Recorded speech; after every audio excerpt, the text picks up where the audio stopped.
اسی طرح یہ ہے کہ جو زیب و زینت کی ہمیں اجازت دی گئی ہے، میک اپ کی جو اجازت دی گئی ہے، اس میں بھی حد سے بڑھنے سے منع کیا گیا ہے. ایک حد کے اندر رہ کر یہ میک اپ بھی کرنا چاہیے. مثلا ہم دیکھتے ہیں کہ آپ صلی اللہ علیہ وسلم نے کچھ چیزوں کو جو عورت کے بناؤ سنگھار سے متعلق ہیں قابل لعنت قرار دیا ہے، اور فرمایا کہ ایسی چیزیں جب کسی قوم کے اندر آ جاتی ہیں تو وہ قوم ہلاک ہو جاتی ہے. اس میں جو طریقے عربوں کے ہاں رائج تھے، ان میں سے جو چیزیں آپ نے ناپسند کی وہ کیا ہے؟ اپنے بالوں میں دوسرے بال ملا کر ان کو زیادہ لمبا اور گھنا کرنے کی کوشش کرنا. اپنے بالوں میں دوسرے بال ملا کے ان کو لمبا کرنا. جسم کے مختلف حصوں کو گودنا. گودنا کیا ہوتا ہے؟ کہ وہ سکن کے اوپر پرماننٹ نشان بن جاتے ہیں. پھول بوٹے بنانا جسے فرنٹیئر میں رواج ہے، یا افریقن ممالک میں رواج ہے کہ عورتوں کے چہرے کے اوپر مستقل قسم کی لکیریں اور نشان اور پھول اور معلوم نہیں کیا کچھ بنا ہوا ہوتا ہے. پھر اسی طرح مصنوعی تل بنانا. عربوں کے ہاں یہ رواج تھا کہ کہیں پر کالا سرما لگا کے گال پہ یا ٹھوڑی پہ یا کہیں بھی، یہ ہمارے ہاں بھی یہ رواج موجود ہے، خوبصورت لگنے کے لیے یا اٹریکٹیو ہوتے ہیں نا تل، اگر کسی مخصوص جگہ پر ہو تو اس سے بھی روکا گیا کیونکہ وہ جسم کا حصہ نہیں. پھر اسی طرح بال اکھاڑ کر بھووں کی خاص وضع بنانا، بھووں کی شیپ بنانا، دانتوں کو گھس گھس کر باریک بنانا، یا دانتوں کے درمیان مصنوعی خلا پیدا کرنا، یعنی دانت کھلے کرنا خوبصورت لگنے کے لیے، یا زعفران یا ورس وغیرہ کے مصنوعی ابٹنے مل کر چہرے پر مصنوعی رنگ پیدا کرنا. زعفران جو پیلا رنگ ہوتا ہے، یعنی بالکل ایک مصنوعی اور ہی رنگ نظر آ رہا ہے نا، لیکن اس کے علاوہ باقی چیزوں کی اجازت. اس میں آپ دیکھیں کہ کوئی بھی ایسا کام کرنا کہ جس سے ایک دھوکہ ہو، انسان ہو کچھ اور بالکل کچھ اور نظر آئے اور دوسرا انسان اس کو اصل سمجھنے لگے، یہ چیز تو منع ہے. لیکن کچھ چیزیں ایسی ہیں جیسے سرما لگا رہے ہیں آپ، تو سب کو پتا یہ سرما ہے، اور آنکھ کے اندر جو کچھ وہ نظر آ رہا ہے نا کالا کالا، اور اگر تھوڑا باہر بھی نکال لیے تو کوئی حرج نہیں، تو وہ سرما ہی ہے. اسی طرح اگر آپ لپسٹک لگا رہے ہیں تو سب کو پتا کہ یہ ہونٹ کا رنگ نہیں ہے، یہ اوپر لال رنگ لگا ہوا ہے. تو اس میں جو بھی دیکھ رہا ہے وہ خوبصورت تو لگ رہا ہے انسان، لیکن دھوکے کا اندیشہ نہیں ہے اس میں. وہ جو اپٹن مل کے رنگ پیلا کر لینا یا سکن کا کلر بدل دینا جو ہے وہ دھوکے کی کیفیت ہے، کیونکہ اصل چیز بالکل ہی نیچے سے چھپ گئی ہے. اسی لیے ایسا نیچرل میک اپ تو اجازت ہے کہ جس میں انسان ذرا نکھار پیدا کر لے، اس کی اوریجنل کچھ نہ کچھ چیز نظر آ رہی. لیکن وہ کہ جو بالکل ایک نئی چیز بنا کے رکھ دے، جیسے ہمارے ہاں عموماً بیوٹی پارلرز پر جب دلہنیں تیار ہوتی ہیں تو اصل نہ کھال نظر آتی ہے نہ بال نظر آتا ہے، کچھ بھی نہیں، بالکل ایک نئی مخلوق نظر آتی. اور جب شوہر ان کو اس روپ میں دیکھتا ہے تو ایکسپیکٹ کرتا ہے کہ بیوی ایسی ہو. تو اس لیے دلہنوں کو بھی ایسا سنگھار کرنے سے روکا گیا ہے کہ جو بالکل آرٹیفیشل قسم کا ہے. کوئی بھی پرماننٹ نقش و نگار جیسے وہ گودنا اور گدوانا جس کو کہتے ہیں، یا آرٹیفیشل اتنی کلر کوٹنگ کہ اصل سکن کا پتہ ہی نہ چلے، یا اسی طرح بھووں کی اصل شیپ کو بدل کر کچھ سے کچھ یا ساری اتار کے تو اپنی مرضی سے پینسل لگا کے ایک نئی شیپ دینا، یہ سب اس میں آ جاتا ہے. ہاں بھویں مثلاً یہاں سے دو جڑی ہوئی ہیں تو اب یہ کیا ہے کہ یہ ایک اوریجنل عورت کی شکل نہیں ہوتی، ایک بیماری آپ کہہ سکتے ہیں. تو اس میں اگر ان کو الگ کر لیا جائے تو وہ فطرت پر لانا ہے، فطرت میں تبدیلی نہیں ہے. فطرت میں تبدیلی کیا ہے کہ اصل سارا کچھ اتار دیا آپ نے اور اپنی مرضی سے لگایا. اور یہ جو دو جڑے ہوئے ہیں ان کو الگ کرنا فطرت میں تبدیلی نہیں، فطرت پر لانا ہے.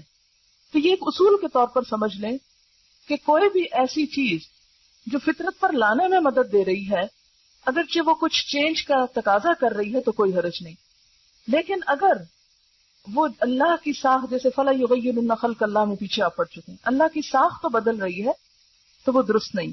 یہ چیزیں اس لیے روکی گئی کہ یہ انسان کی صحت کے لیے بھی نقصان دہ ہے. آپ دیکھیں نا اپنے بالوں میں دوسرے کسی مردے کے بال وہ کاٹ کے لے آئے اور لگا دیے آپ نے، تو وہ ایک ہو سکتا کہ آپ کے اور اس کی جو جسم کی بیماریاں ہیں یا اور چیزیں ہیں ان میں کچھ فرق ہو تو وہ دوسرے کے بالوں سے ٹرانسفر ہو کر آپ کے اندر چلے جائیں.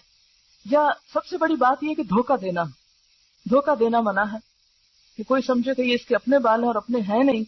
تو یہ ساری چیزیں جو ہیں جو دھوکہ دہی میں آئے، فطرت کو بدلنے میں آئے، اللہ کی ساخت بدلنے میں آئے، وہ چیزیں درست نہیں ہیں. پھر اسی طرح زینت کا جو ہے ذکر ہوا کہ جس سے انسان آرائش کرتا ہے اپنی، تو اس میں بھی غلوب سے کام نہیں لینا چاہیے. اب یہاں سے کوئی یہ نہ سمجھے کہ قرآن تو کہتا ہے بیوٹیفائی کرو اپنے آپ کو، لہذا جس طرح چاہو کرو. یہ معنی نہیں ہے اس کا، کیونکہ بیوٹیفیکیشن میں بھی اللہ تعالیٰ نے اور اس کے رسول صلی اللہ علیہ وسلم نے کچھ حدود مقرر کی ہیں. مثلا حدیث میں آتا ہے لعن الرسول علیہ الصلاۃ والسلام الواشمۃ والمستوشمۃ والواشرۃ والمستوشرۃ. رسول اللہ صلی اللہ علیہ وسلم نے لعنت فرمائی ہے گودنے والی پر، گودوانے والی پر، دانتوں کو نوکدار بنانے والی پر، اور اس پر جو دانتوں کو نوکدار بنوائے. یعنی ایسا طریقہ اختیار کرنا کہ جو پرماننٹ میک اپ کی قسمیں ہوتی ہیں، کہ مثلا یعنی ٹیٹوز جس کو کہتے ہیں، تو ٹیٹوز صرف بلو کلر کے نہیں یا بلیک نہیں ہوتے، بلکہ اب میک اپ کی غرض سے بھی استعمال ہو رہے ہیں، اس سے بھی منع کیا گیا ہے. یعنی گودنا جو ہے وہ اس میں شامل ہوتا ہے. اور اسی طرح جو دوسری چیز ہے دانتوں کو نوکدار بنوانا، یہ اس دور میں لوگ کیا کرتے تھے، گھسا گھسا کے دانتوں کی شیپ فرق کر لیتے تھے. بریسز لگانا نہیں مراد، وہ تو اس میں تو ٹریٹمنٹ بھی ہوتی ہے نا، لیکن ایسی بیوٹیفیکیشن کہ جس سے خلق میں تبدیلی ہو جائے.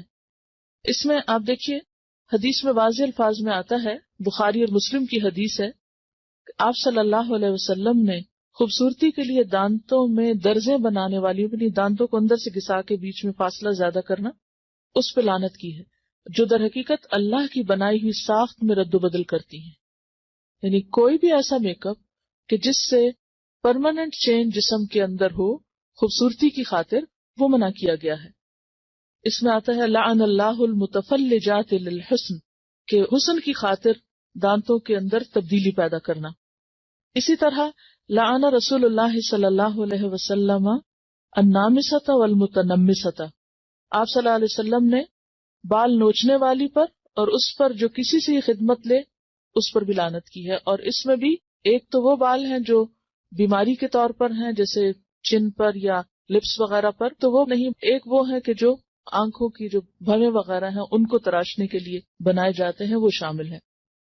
نہیں، ویکسنگ نہیں آتی کیونکہ وہ اذیت کا سبب ہے نا. جو بال اعضاء میں آتے ہیں کہ عورت کو مرد بنا دے، یعنی بازوؤں پر یا چہرے پر ایسے بال کہ جو عورت کو عورت نہیں بلکہ مردوں سے مشابہ کر دیں، ان کو اتارنے کی اجازت ہے، اس سے منع نہیں کیا گیا.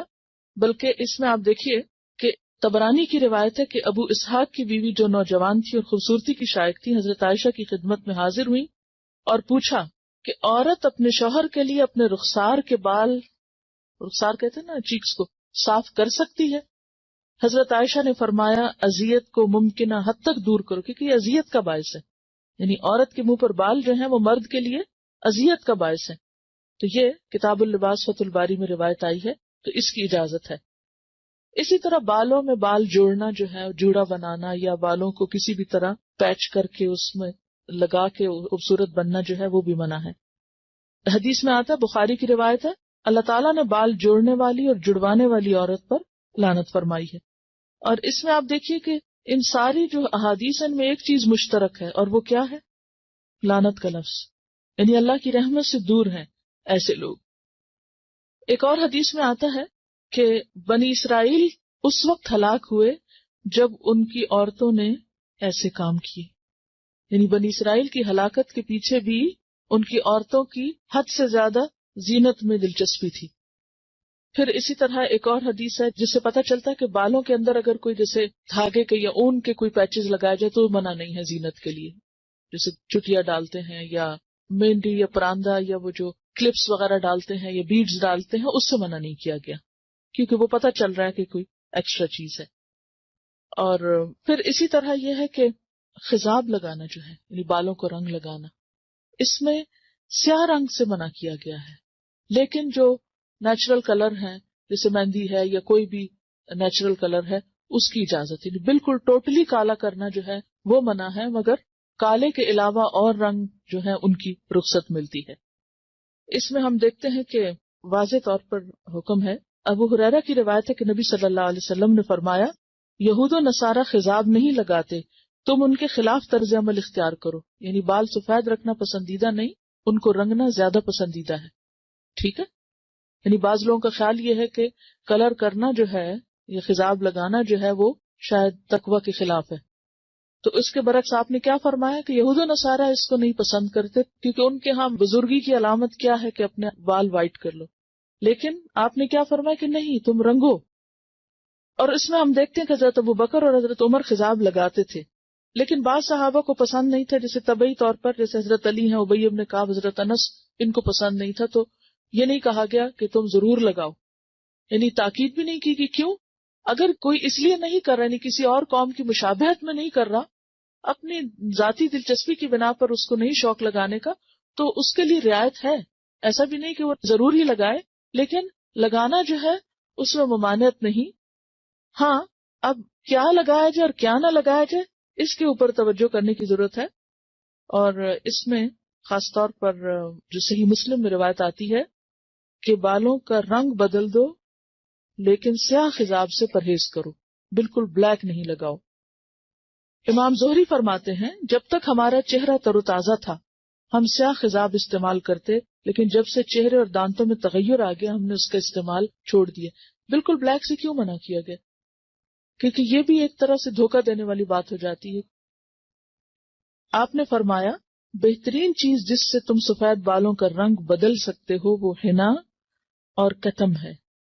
کتم جو ہے یہ یمن کی ایک بوٹی ہوتی ہے جس کا ریڈش بلیک کلر ہوتا ہے، سیاہ مائل بسرخ ہوتا ہے. اور حنا کا رنگ تو سب کو معلوم ہے. اور حضرت عمر خالص حنا لگاتے تھے، حضرت ابوبکر حنا اور کتم ملا کے لگاتے.